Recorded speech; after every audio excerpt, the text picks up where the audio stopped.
Tiffin বা breakfast নিয়ে সকলের চিন্তা, তো আমি আপনাদের সঙ্গে একটা সুন্দর একটা রেসিপি শেয়ার করতে চাই।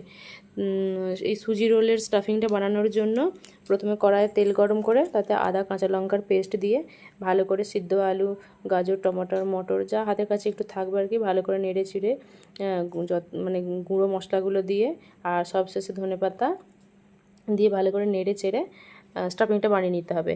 এবার এই সুজির রোলটা মানে সুজিটা রোলটা বানানোর জন্য সুজি, দই, নমক, হলুদ এইসব দিয়ে ভালো করে মিশিয়ে, ইনো থাকলে ইনোও দিতে পারেন, 10 থেকে 15 মিনিট রেখে দিতে হবে ঢাকা দিয়ে। তারপরে ভালোভাবে এটাকে ফেটে নিয়ে আর তাওয়ায় এই চিলার মতো করে ছড়িয়ে রোলটা বানিয়ে নিয়ে তার উপরে স্টাফিংটা দিয়ে রোল করে নিলেই হয়ে গেল সুজি রোল। রোলটা একটু গাঢ় করে বানাতে হবে, আর বাকি এটা খেতে খুবই সুন্দর লাগে, হেলদি এবং টেস্টি, বাচ্চাদের খুব পছন্দ আসবে।